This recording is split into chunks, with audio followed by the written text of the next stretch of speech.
याद कीजिए 15 साल बाद रामविलास जी एक बदलाव को लेकर के निकले थे तो लोगों ने उसको रिकॉग्नाइज किया था। नमस्कार, न्यूज फॉर नेशन देख रहे हैं आप। आपके साथ मैं हूं ऋचा शर्मा। बिहार में विधानसभा चुनाव से पहले एक बड़ा बदलाव देखने को मिल सकता है, क्योंकि एक बार फिर से पप्पू यादव ने चिराग पासवान को ओपन ऑफर दिया। उन्होंने कहा कि अगर बिहार को बदलने की बात कह रहे हैं तो ऐसे में साथ चलने की जरूरत है। पप्पू यादव ने रामविलास पासवान की नीतियों को गिनाते हुए उसका जिक्र करते हुए कहा कि याद कीजिए 2015 का वो वक्त जब रामविलास पासवान कुछ नया करना चाहते थे, लेकिन वो चूक हो गई, जिसके कारण नीतीश की सरकार बन गई। अब मैं आपसे ये आग्रह करता हूं कि वो चूक फिर से नहीं दोहराइए। रामविलास पासवान ने जो 2015 में सपना देखा था और इस वक्त आप भी बिहार को फर्स्ट बनाने की बात कर रहे हैं, ऐसे में साथ मिलकर आगे की लड़ाई लड़ने की जरूरत है। क्या कुछ कह रहे हैं पप्पू यादव, आप खुद सुनिए। बदलाव की स्थिति में है। याद कीजिए 15 साल बाद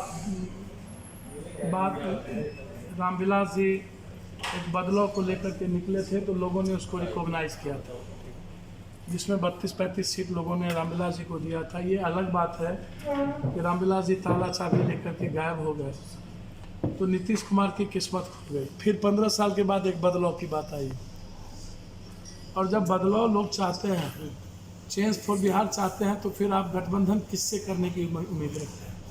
पहला। दूसरा, आप न्यू एरा को जन्म देंगे ना, न्यू विकल्प की तरफ देंगे ना लोगों के बीच, तो न्यू विकल्प जनता चाहती है, तो पप्पू यादव न्यू विकल्प की बात करेगा ना। हम हमेशा लगातार प्रयास कर रहे हैं। हमने तो कहा है कि 100 सीटों पर लगभग मेरी तैयारी पूरी हो चुकी है, उस पर कोई बहस है ही नहीं, कोई गुंजाइश नहीं है।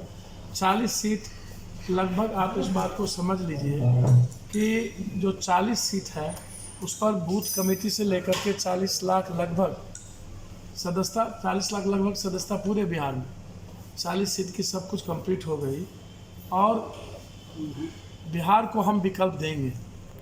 हम 75-80% यूथ को टिकट देंगे, उसी में 30% महिलाओं को, लड़कियों को, बहनों को टिकट देंगे।